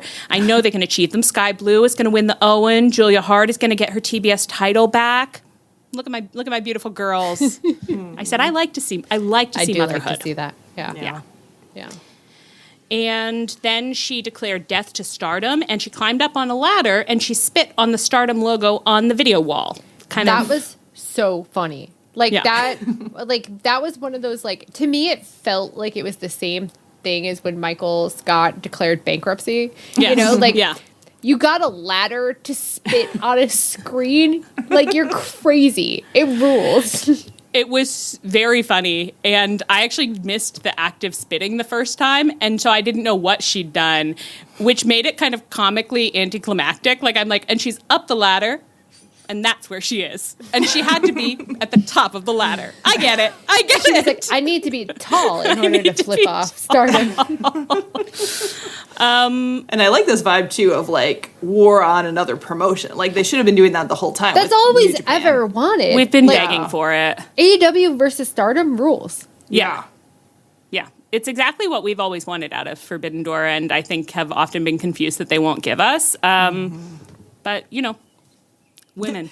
It's like in this one instance, wrestlers are like, we're actually all friends and we're all collaborators, and we're not pitted against each other. Why pit two bad bitches against each other, the men of AEW and New Japan say? They're like, we love to collaborate. What are you talking about? But the woman understood me. So that's setting up Forbidden Door stuff. And Forbidden Door is happening this month. Probably tomorrow or something, you know? Yeah, probably I think this month. In the next 3 to 4 weeks. Any other things that you want to suggest or hope for in the women's division now that we got a tentpole back, baby? Yeah. I'm hoping now that Wembley, the Owen is starting to heat up, the Wembley stuff. So I'm hoping Tekla's going to, I think she is because she got 2 different promos, but I'm like, let's give Tekla some stuff. Let's give her some time. Let's get her, because I do really like her. She just hasn't really been, she needs something juicy. She needs a feud because she's so funny and pretty charismatic. So it's like, if you just give her something good so let's get do. her going. And she and Mercedes could have a fun, it would be fun for Tekla to be like, you just came back. I'm obsessed with you. I want to I bully you kind of, but it's horny bullying. And for Mercedes to just have a vibe of I went to therapy. I'm not doing this again. I went to therapy. I'm actually fixed. I'm fixed, Tekla. I think you'll find it's not so easy to fix. No. All right, well, we'll see what happens. Ospreay and the Death Riders had a promo in which Mox and his boys tried to pump Ospreay up for his big main event match versus Mark Davis. What was happening here? Ospreay's hair was slicked straight back, which was disturbing. I immediately said the Death Riders are evil. They actually are. I've been on the fence, but they're evil. Yeah. There's no other way to read that hairstyle for sure. No. Mm-hmm. Yeah, and then Mox was kind of bouncing on his toe. He's so energetic when he's around Ospreay. Yeah. And he was really looming over Ospreay, to the point where I was like, did they use trick? Is this Ian McKellen sitting 8 feet in front of Elijah Wood so that he looks bigger than him in Lord of the Rings? What's? I'm waiting to find out that Jon Moxley can genuinely change his size and that he's shrinking and growing. That would explain everything to me. I don't think I know how big he is. I don't think I know how big anybody is. I've made no progress since we started watching wrestling. Allie, I have a new bidding proposal for you for your next project. Great. I think you should make me a Mox and Will Ospreay bid sent to Daddy Lessons by Beyonce. It's not That'd nothing. be beautiful. I'll say it's certainly not nothing. And honestly, you could do like a quick TikTok edit, like 30 seconds of it. And just, Oh yeah. Maybe we have the content. They're making enough of these promos, Mm-hmm. All right, okay. It's not out of the question. Yes. It's not out of the question. So that's what you were seeing between them. Oh yeah. Yeah. Yeah. The looming and the like. I think Ospreay in this promo more than any of the others did sort of have like a shy, like looking at Mox under his eyelashes kind of feel to it, and I think I just kept saying weird stuff about it. It does look like Ospreay. Like at first, it was like, well, I'll like try this, and then they physically healed his neck, and he's all in on this. Oh call yeah. now. Like, Oh yeah. Which, again, in fairness, if someone had physically healed my neck, I'd be pretty all in, too. Like, it is potentially a problem that they let them have the skill to heal his neck. All he had to do was stand upside down on his head. It was pretty simple. I like that it's like Marina was doing something to him that looked so, like, improbable, and then the recap was just like Marina was working on his neck. It's like totally she was working on his neck. Normal stuff. Doc yeah, Samson don't worry in the about where mud. where her big toe was. Like, just don't think about it. That's how it was healed. Yes. Oh my gosh. Okay, so Ospreay had his big entrance for his match. He gets into it with Mark Davis. Oh, yeah. Mox has a whole thing where I think he's just like, you can beat Mark Davis. I don't know. He's just like, I really see it in you, kid. I really see the fire in you or something. I don't know. And Osprey's eyes got like bigger and wetter You as see he it? said that. Me? The fire in me. It's kind of like, Kenny, you came for 1 week and then you left again. Like, And then he look at gave what up. is happening. Yeah. He was Ospreay like, could not call Kenny for a pep talk No. for Mark Davis. Kenny's not picking up his phone. no. Kenny's at the Pride Parade. Seems like Full-time, nobody he wants to lives work there anymore. Yeah, no. Kenny showed up for 1 week and then was like, "Oh yeah, that was a lot of work. I'm sorry. Yeah. I'll see Yeah. you later." It's like, I need to emotionally recover from that for 3 to 4 weeks. I get it, Ken. I get it. Dude, I know it. Like work-life balance king. It's true that for the purposes of my watching wrestling, it's not good, but in terms of like someone that I can look up to and aspire to in my own work life, absolutely. It's just like I want to do it the Kenneth Jerome Omega way. Yeah, it's like worker solidarity for sure. I wish every time I did one bit of work, I was able to take off for 3 weeks. Yeah. And I was getting paid the kind of money guaranteed for 5 years that he is. I definitely do wish that, yeah. Work every couple of months. Yeah, I wouldn't mind it. So Ospreay's fighting Mark Davis. Commentary's reminding us a lot that they were COVID roommates, which we love. We love. And it was the three of them. It was them and Kyle Fletcher, and it's just like, I love that. It's even more complicated than sexy. There's a lot happening there. It's so sexy, and yet Mark Davis and Kyle Fletcher act like they've never seen Ospreay never before met. every time they see him. Which actually, by the way, why is the Bash brother back but not with Mark Davis? He's like, It's confusing. Plus, like, they look enough alike that I'm like, what happened to Mark Davis? Oh, wait, the Bash brother. The Bash brother also kind of looks like Brian Cage, because I saw When Jake they came Doyle out and Brian together, Cage yeah. next to each other and was just like, yeah, I think what's happening? I think if we saw like Brian Cage, the Bash brother, and Mark Davis in the same shot, it would be like a really bad Animorphs cover where it's like Yeah. they're just sort of It is on like- some kind of a spectrum. If you did one of those like things where you like put two people's pictures there and then see what their child would look like, it's like Yeah. Brian Cage and Mark Davis. And then Yeah, you get yeah. Jake Yeah, Doyle. yeah. I want them all to come to one of Dustin's sleepovers, and they all keep coming up and asking for water, and I keep getting confused where I'm like, you were just here, Brian. And it's like, it's Jake. It's me, Jake. I'm like, okay. You were just up here, Jake. It's me, Mark. I'm like, who is down there? Who are these Dustin's- weird triplets? And when you ask Dustin, he doesn't know. He's like, Brian. There wasn't a Brian at the sleepover. It's like, I don't know those guys. I don't know why you're always bringing them up. I know you love quote unquote Brian, Mom. So you know what I Whoever love, that Dustin, is. is knowing who's in my house. I love knowing who's in my house at any given time. Anyway, they fight. There's a big, oh God, no one could make me explain all this. There's just a big melee in the middle. You know, the whole middle of the match is a kind of a clusterfuck of men are coming, and they're from the Death Riders, and they're from the DCF, and doing all kinds of stuff, And I guess Lance Archer was teamed up, he was in the trio for the Conglom match. Yeah. And I was just like, Lance Archer, what has happened to you that you got pulled into the Rocky Greg show? That is quite a slide down the ladder. But. At the end of one of the promos Greg gave, like, Lance Archer just stuck his face in the camera and in the funniest voice goes, "Everybody dies." I know. And that was beautiful, yeah. Is that his catchphrase? Yeah, it's been the whole time.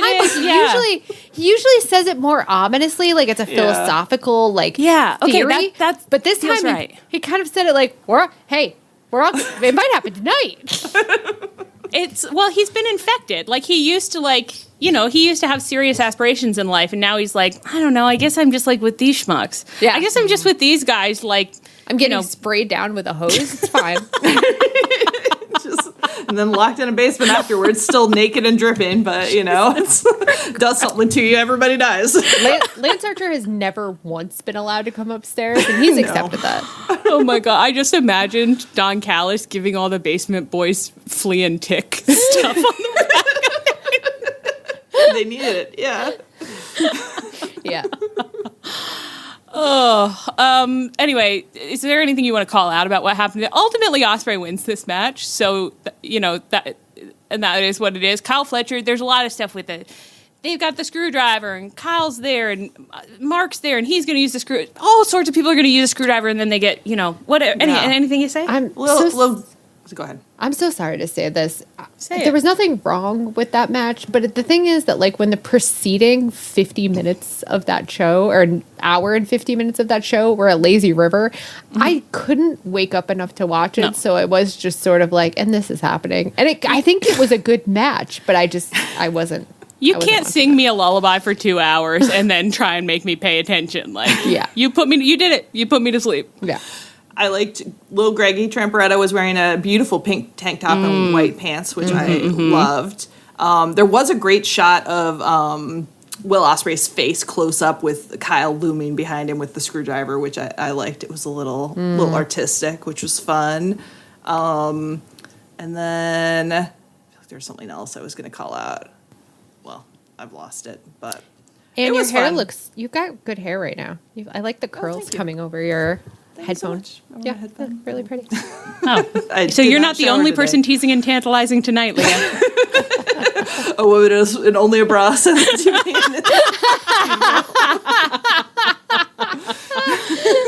I guess we're all pretty happy. Having a great night. Oh, I will say also that just on Mark Davis in general, that he talks so little and he mimes so much that I think on some level I don't believe that he can talk. I kind of think of him as like a great ape.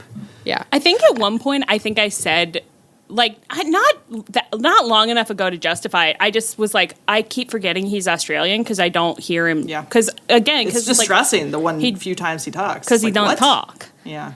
Yeah. Yeah. And kind of like just a large, like a humpback whale about them. Yeah. It's like they're smart for animals, but not for men, Yeah. He really is just Bigfoot to me now. And he's doing a lot of Bigfoot poses, too. Yeah. And I love both of you keep saying things. And I feel them, but I'm not saying them as much, I think. Both of you, every time he comes on screen, like, one of you will just be like, looking greasy. We got a big old greasy boy here today. Yeah, look, we got a nasty little grease hunk here. Hasn't gotten hosed down lately, has he? No. He's been skipping those hose sessions. Skipping the hose session. He's like, the girls like when I'm greasy, and he goes and he runs off and he hides in a rose bush, He hides and he doesn't get stuck in the basement, and that's why he's been wrestling so much, because he hasn't gotten he's free. Trapped down there. Hey, his instincts are good. On some level, when we think about the Don Callis family mansion, are we kind of imagining the 90s hit movie Beethoven? Kind of, and Mark Davis's Beethoven the dog? A little bit. Yeah. It's not a no. That makes me pretty happy, honestly. Should we watch Beethoven like this weekend, maybe? I kind of think we should, because I don't really remember what happens in there, but I think it might be pretty weird. I think it probably is. I feel like a lot of times when you get into like a classic like family movie from the 80s or early 90s, it's like, now what's this about? Especially when dogs are involved. Yeah. Yeah, they were really innovating in the space. Yeah. Yeah, they stopped doing that. I think I've said this on the pod before, but I've never seen it. I wasn't allowed to say it because my mom had PTSD triggers about it. Wow. Well, we better watch it. I mean, you're going to want to be... You're going to want to understand the culture of Beethoven, obviously. Yeah, I mean, it's been a problem for me. Like, people, I know, like, throughout my life, out. it's a missing piece, So many references just flying over your head. Really difficult. People really laugh difficult. at you and they say, she doesn't even know about Beethoven. The dog. Beethoven the dog. They're literally whispering. She knows about the musician. Okay, Yeah. but that's... I think it's like just a weird number of like 90s dog movies especially where when you get right down to it, we're about like horny dogs. Yeah. They were just Have about you guys like... ever seen Shaggy DA? No. It was like think so, or only once a long time ago. it was like a D level movie, and That's like the DA turns into the Shaggy dog, right? He's like, Yeah. I think it's basically It's the a plot Shaggy of dog Liar, story. Liar, except instead Okay, of yeah. instead of having to tell the truth, he's just a dog. You know, things happen. Having to tell the truth is a lesson. I guess in the world of children's movies, becoming a dog is a lesson. Should we go on a marathon of watching as many like Just Yeah. dog-based Dog movies? 80s and 90s movies, Yeah. I think. Yeah. Yeah, maybe. Honestly, that'd be a fun theme. Yeah, because it's like we've got Beethoven, Airbud, a lot of Airbuds, I think. A lot of Shaggy dogs, I think. All the Shaggy dogs. Homeward Bound. Homeward Bound, Milo and Otis. Oliver and Company. No, that's Ol- a cat. No, are they dogs? There must be a dog in there. They can't all be cats. Surely. Where there's a cat, Lady there's and the usually a dog. Tramp. I think we should watch Rockadoodle. And I know I've brought that up to you guys. I'm sure I you do. have. I don't do listen know to the anything about soundtrack to Rockadoodle. fairly What? often. To Rockadoodle? Yeah, it's on Spotify. Why is this shocking? it. Yeah. I guess just it never occurred to me that you could listen to the soundtrack to Rockadoodle. I don't remember a single song from it, I guess is the issue I'm having. But I loved it. Am I the crazy one? I don't know. What do you think Rockadoodle is about? It's the rooster with the sun that won't come up. Yeah. Yeah. Yeah, it's got a soundtrack that I listen to all the time. Yeah. Okay, I feel like I thought I was going crazy, and I like you should click into that soundtrack sometime. Wow. This is staggering. I will click into that soundtrack. I will check it out. It's a lot of Glenn Campbell. I guess I know the part where they sing like "Rockadoodle shine a clear down here on the farm." That's the only one I know. Remember when we said we were going to keep this part of the podcast to I an know. hour? Yeah. Whoops. Brian Cage was wearing weird pants. Really weird pants, though. You have to get into it a little bit. They were so big. They were hammer pants, full hammer pants. Yeah. It just made you think, like, how does Brian Cage make any of the decisions that he makes, just about his presentation and... Maybe he's limited in what's available to him at his size, like in the big and tall store. I could find out next week that he is 3 times as small as John Moxley. I don't know how big he is. I know the muscles look big in comparison to, like, his, like, frame, but he could be the size of a mouse, for all I know. Oh, with MJF's Toradora outfit, too, the crotch was really low. Like, it had a hammer pant quality to it as well. What's happening? Where are they getting these clothes? I don't know. Who's doing the tailoring? I just want to talk to somebody. Brian. Well, final quick topic. Jericho and Ciampa are in a feud now, and Well, Ciampa's in feud. Ciampa's in a feud with Jericho. Yeah. Do you want to explain what happened on Collision? Yeah, he comes out on commentary for a match that he is fully not involved in. It's like the conglomeration match. Yeah, and commentary literally was like, "Why are you Why here?" are you here? Yeah, why are you here? And he said it was because, like, basically Jericho's going to attack him. He knows this, and he wants it to be where there's cameras. So he's like functioning as Jericho bait. And then Shivani says, "Well, I hate to tell you this, but Jericho's not here this week." And there's like a pause, and then Ciampa says, "Well, that was a waste of a trip to Huntsville." Just like so hapless. I was like, this is the funniest storyline I've ever heard. That he keeps being like, "I'm really going to show him," and then they're like, "Yeah, he's not here this week. Like it's on PTO. Nobody told you." Yeah. And then he comes out later in the night and is kind of like, well, I guess he's not even here. But that's just I don't like that guy. And let me tell you why. I have 1,004 reasons why I hate Chris Jericho. And this I do understand to be a reference to a Chris Jericho gimmick where he had a long list of... He had a long list. Yeah. A long list of lists. And he'll add you to the list, yeah. He'll add you to the list. And I don't know if there are 1,004 items. Could be more, could be less. Could be exactly that number. That's what I don't know. But Ciampa is going through, I hate Chris Jericho because of this, and I hate him because of that. And I'm reciting, like, I'm both Your doing hair, Miley your Cyrus, eyes. 7 things I like about you, like about you. And then I'm doing 10 things I hate about you. And I'm just like, I can't take this seriously. But you're not supposed to take it seriously. It is funny. But it's conjuring things for me. It's conjuring. And honestly, it's possible that it's conjuring them on purpose. Like, it wouldn't Perhaps. surprise me if Ciampa... He has a child. He does have a child. Well, that's not a cool song anymore, though, for No, a small child. I don't think the child knows who Miley Cyrus doesn't is. know the Miley Cyrus song. So that's a good point. The child doesn't know that song. The child doesn't know They're too that. busy listening to the Rocket Duel soundtrack. Oh my gosh. So that's what's happening there. And then Ciampa has a promo on Dynamite this week that's just like him chit-chatting with the camera. And, oh, no, he did say in this I thought was kind of interesting. He's like, I hate Chris Jericho. And he's like, and Chris Jericho is scum, and he always has been, and he always will be. And some of you think he's on, like, a fun time, like, good vibes tour, like, but I know he's a snake. And Jericho, I'll see you when I see you. And I was like, I also know Jericho's a snake. So that's interesting because I thought you were a snake. I thought you were supposed to be a heel. So it's heel on heel violence, I think. But, like, you're right. Of course, Jericho is an eternal heel, which Jericho also knows. Yeah. Yeah. I do keep thinking about the quote-unquote babyface faction from the Anarchy. I know. Stadium champion. Not one single face among the lot. Babyface there. And so then in the Dynamite promo, Ciampa is like, it's actually quite a strange energy where he's like, basically is like, Chris Jericho, I'm in a big time feud with you. And the second that you show up to work, I'm going to kick your ass if you show up to work. But maybe you won't. And you could be doing anything. You could be on a ship. You could be, like, his vibe was just like, oh, Chris Jericho, you're just out there having fun. And if you come to work, you're going to get it from me. But if you don't, have a wonderful time and have a lovely vacation. If you don't, good on you. Good on you. I'd love to not come to work, but I have to. But you can not come to work. He's like, I'm still new. I'm on probation, but Yeah. you've got seniority. So great. Yeah. That's great. You on sabbatical? That's so wonderful, Chris. But if you come to work, it's on site. So that's it.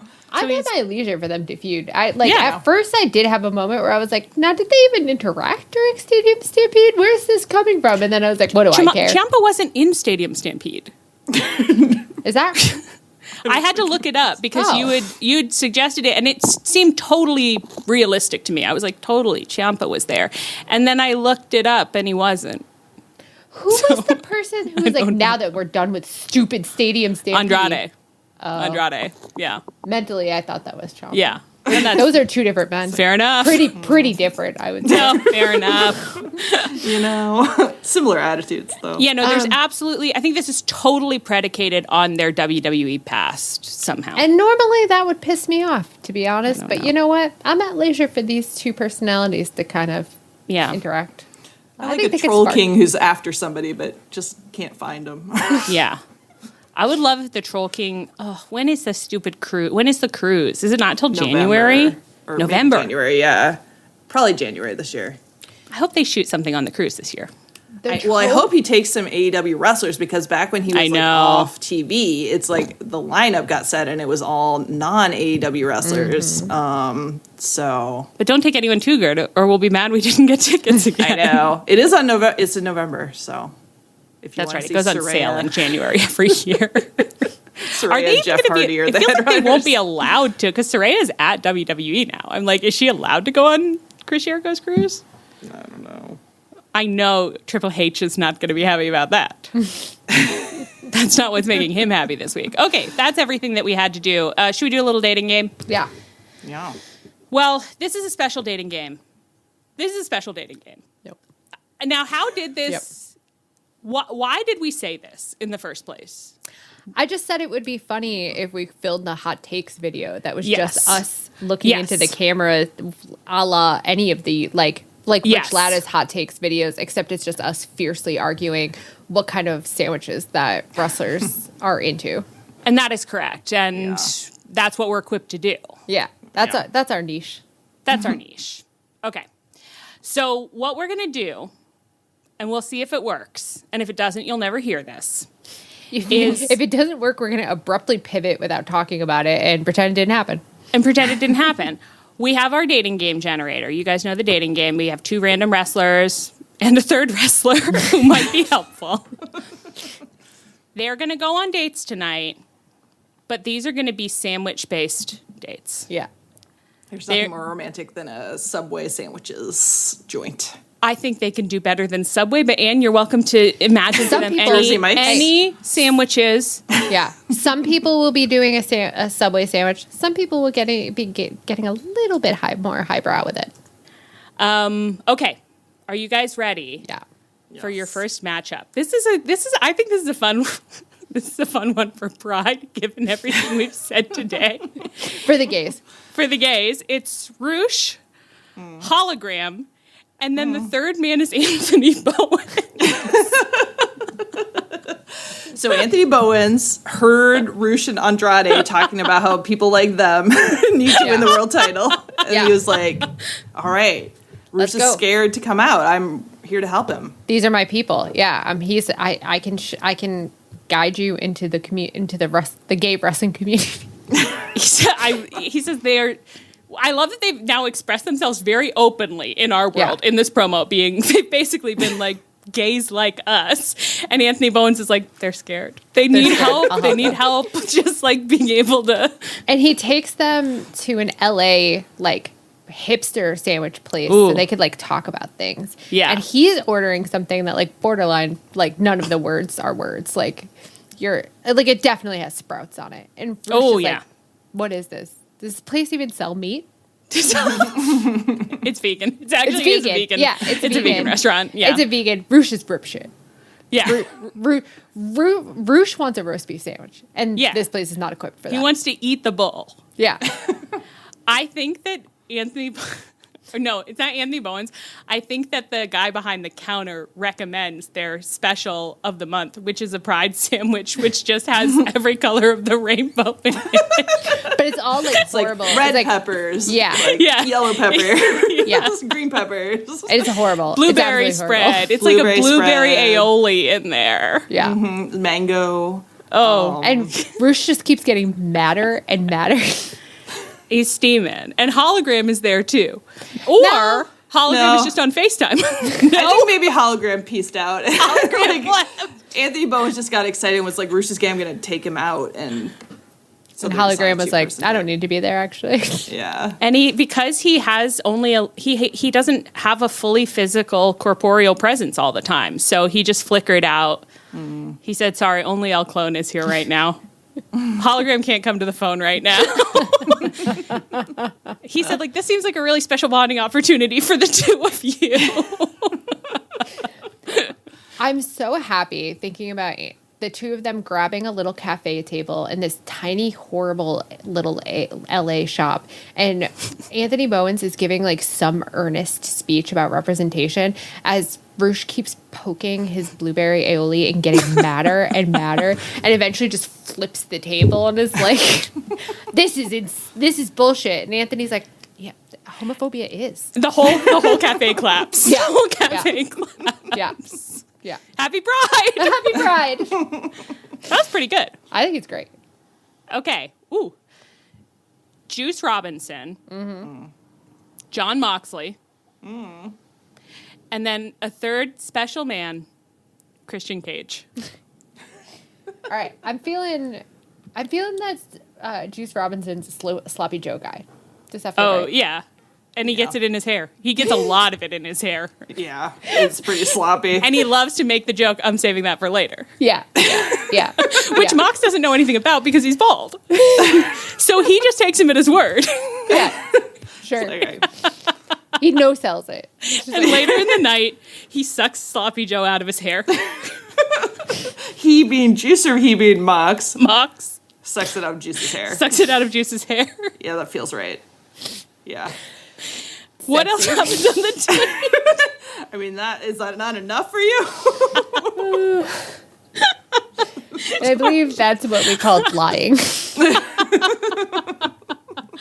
And I think it's like, I mean, because like imagine it's like a Juice Robinson, John Moxley date. I don't know what Juice Robinson is getting up to. John Moxley is just like, you want a death ground? Juice Robinson takes them to the Sloppy Joe spot or whatever. And John Moxley's like, let's get him to go. Let's find an alley. Let's just roll around and see, just like see how the spirit moves us. So Juice Robinson's trying to eat the Sloppy Joe on the move, which is why it's getting everywhere. He would be very neat otherwise, but they're on the move, so it's getting in his hair. And then they're just rolling around already anyway, and the hair's in Mox's face, and he's like, it's there for later. It's literally there for later. He was so excited to roll around in the alley, he didn't even eat his sandwich. Mox is like, this is what death ground tastes like. It's Sloppy Joe out of someone's hair. He actually which I think is correct, it, maybe. Yeah. I think he might borderline be like, we need to bring Sloppy Joes to all of us. Yeah, I think Mox would get a boner from the Sloppy Joe in the hair. That's right. And then the next week on Dynamite, he's giving a long speech to Will Ospreay about the taste of Death Ground. Yeah. And Will Ospreay, there's like just one shot where Will Ospreay's eyes dart down and are just like, and then they dart back up. And he's like, well, I can't worry about all that right now.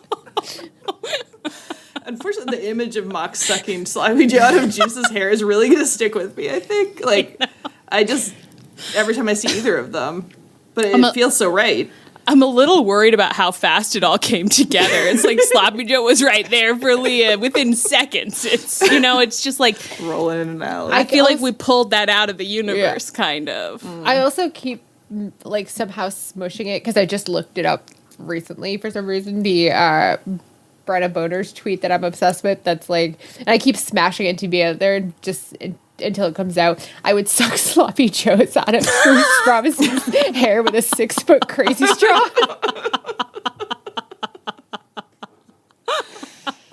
I think that is how Mox feels. I mean, this feels like a real love connection. I don't know for how long, but like it's going to burn fast and bright. Yeah. Very intense and very sensual. Yeah. Mox is going to put his mouth and nose and face on every inch of that man's body. Absolutely. And I think like none of the other Death Riders get it at all. No. And Juice Robinson doesn't get the Death Riders, but he's like throwing himself into not getting it. Like it's like he's showing up in the basement and being like, don't understand any of this, but he understands the animal sensuality stuff, kind of. Yeah. So it's kind of horny for Mox that he like doesn't get the like the strict, He just comes like walking out of Mox's bedroom wearing like only a towel, and all the Death Riders like look up from what they're doing and like stare at him like, what is he doing here? And he's just like, what's up? Well, I'm obsessed with thinking about their reactions because I think Claudio would have no reaction because he's a professional and he doesn't. He's like, whatever happens, happens. Pac is 100% judgmental. Like whoever Pac is, he's straight up like, you could do better. Like he's the number one bitch of the Death Riders. Like I feel like everything that's happening in there, he's just like, this shouldn't be happening to me. Yeah. He's like, I have to go back into my true. Yeah. No. Danny Garcia is like pissed because he's like, that should be me. Yeah, absolutely. Yeah. He's like, I'm not even allowed in Mox's bedroom. He's like, I'm going to grow my hair out. I'm going to grow my hair out. Yuta, I'm going to grow my hair out. Yuta, who just shaved his head, is like, I can't do this with you. I cannot do this. But Yuta's like so grateful he shaved his head because he does not want the Death Ground Sloppy Joe thing going on. Like Yuta's scared. For the first time in a long time, Yuta's like, God, I miss the best friends. Yeah. I miss the best friends. It's like Chuck Taylor never would have made me suck Sloppy Joes out of anybody's hair. That's one thing about Chuck Taylor. He wishes that Chuck were back around because he's like, he'd have something to say about this. He would have something to say about this. The next time Chuck's like, I'm right here. If that's part of his face turn where he just starts being like, God, I wish I could talk to him again. And Chuck Taylor's like, I'm right here. I'm right here. I'm right behind you. Sometimes I feel like I can almost hear him. Wow. Well, that was a really good one, guys. the next time that Renee comes out to the basement and she's like, anybody want anything to eat? Or I'm going to the store, any snacks? And Wheeler's like, not Sloppy Joe's. And Renee's like, okay, great. No follow-up questions. No follow-up questions, yeah. No. Renee is like, I love that John is getting the stimulation he needs. She's like, hi, Juice, lovely to see you. All right. set up a double date. We'll just have to have a wonderful double date one of these days for sure. And Juice is like, I know a great sandwich spot. Renee says, no. I don't think so. No, I heard about the death crowd. Thank you. She's like, let's do sushi. Sushi. Anything sort of, contained. Yeah. Sushi's so dangerous. I'm like, I don't think Something that Juice Robinson dry. could be eating raw stuff and potentially getting it in his hair. You know, it's like, you don't want to find that later. What's the food least likely to get in someone's hair? I think you're right. Well, it can't be too dry because crumbs. It has to be kind of contained, you know? Kind of like a very, like a dry bread, not a crummy bread, like not a croissant, God forbid. No. Like almost a gummy bread. Like a brioche, like any kind of. But you wouldn't want it to have a crust, really. No, she cuts the crust off. She cuts the crust off. Wonderful. Pancakes, no syrup. I love the idea of Renee up there in the kitchen just being like, I'll find something. I'll find something that it's like no one will ever know that he's eaten it. And and it's been a struggle. But she's going to get there. All right. Wonderful work. Should we do another?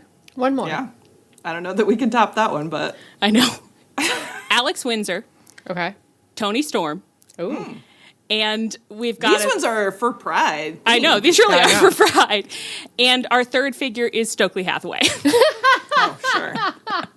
So Windsor and Tony Storm. Well, I'm so sorry to insult Alex Windsor's entire culture, but I'm terrified that her sandwich is going to be something repulsive, like a buddy or whatever they call them. Yeah. Our British friend Grace today said that her God. boyfriend went to their local pub and they only had one food item on the menu, an onion roll. So he ordered it and it was raw onion and grated cheese on a roll. Yeah. That's what Alex Windsor orders. Yeah. And Alex Windsor orders it.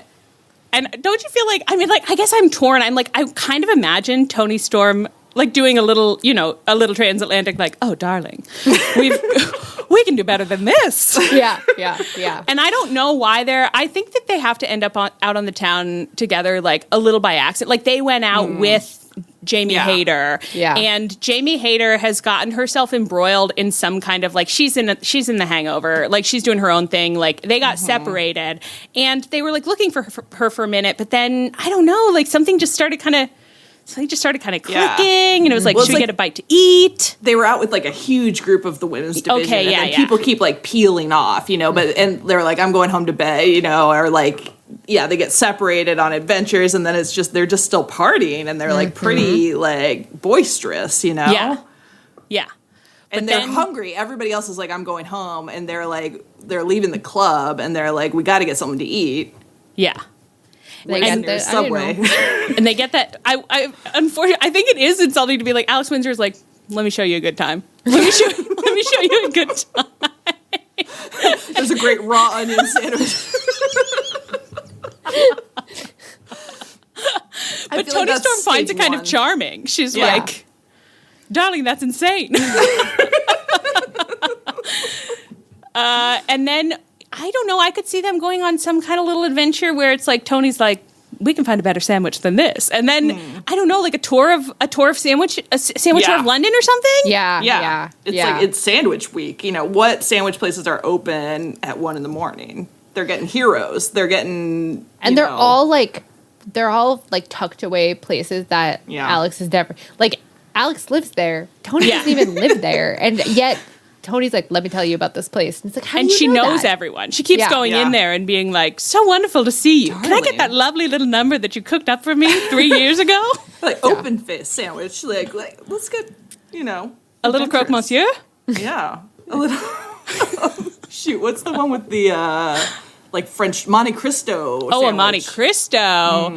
There's so much. Sandwiches have such wonderful names. There's so many opportunities for puns. You know, Tony is living. I'm so probably she I takes her don't to one have place where they have a sandwich named the Tony Storm. And Alex is like, you don't live here.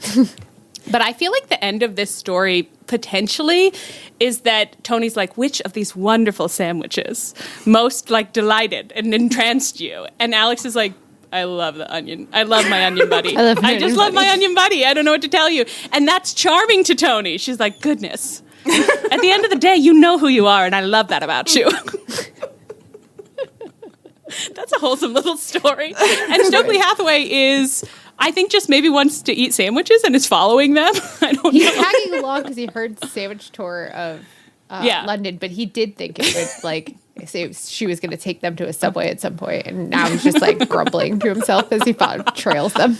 He did not want a Monte Cristo sandwich. God, I'm so furious I don't have a sandwich in this house. We did it to ourselves. I know. And I don't What is either. even going to be open? No, well, that's what I don't know. That's what I don't know, but I thought that went pretty well. I think we did a great job. Our We sandwich got some themed great dating game. pairings out of the generator. The generator really served us well this time. Amazing. And the next few, I just, sometimes I like to see, like, what did we leave on the table? And the next few were nothing. So we got what we needed. Perfect. Nice. Although it is funny to think about dating game generator says A.R. Fox, David Finlay, and then Chuck Taylor on the side. I'm like, Chuck Taylor's not on the, she's left. He's gone already. Yeah. He's not helping anybody get a sandwich. Absolutely not. He's going to Wawa and he's going home. Yeah, and good for him. Okay, was there anything you wanted to talk about that you did not get a chance to talk about? I don't think so. No, Death Ground has a whole new meaning to it. And that's fun. I need to see every Juice time he brings Robinson it up. again. Every time I see him, and I'm going to be like, what's in that hair? He was on Collision. I was so happy. Was he? Yeah, the The Bang Bang guns, Gang. bang, Oh, bang, bang. I didn't watch that one. Okay, I'll go back and I'll watch it. On that note, I've been Allie. I've been in. And I've been Leah. This is Tunnel Talk. Our theme is by Chris Corkin. You can find us on Twitter, Tumblr, Twitch, and Blue Sky at Tunnel Talk Pod, via email, tunneltalkpod@gmail.com.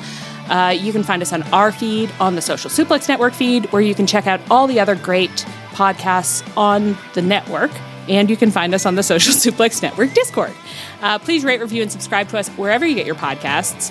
Stay frosty. And my God, please, come back next week.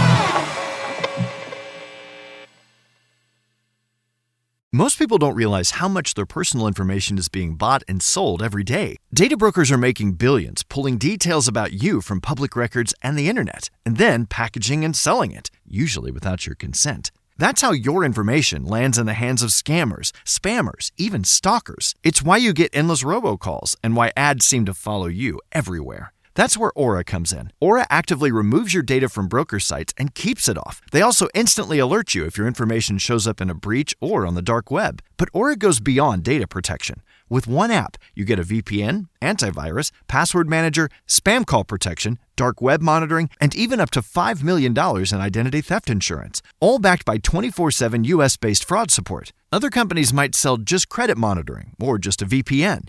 Aura gives you all of it, together, at the same price competitors charge for just one service. Start your free trial today at aura.com/remove. Protect yourself now at aura.com/remove.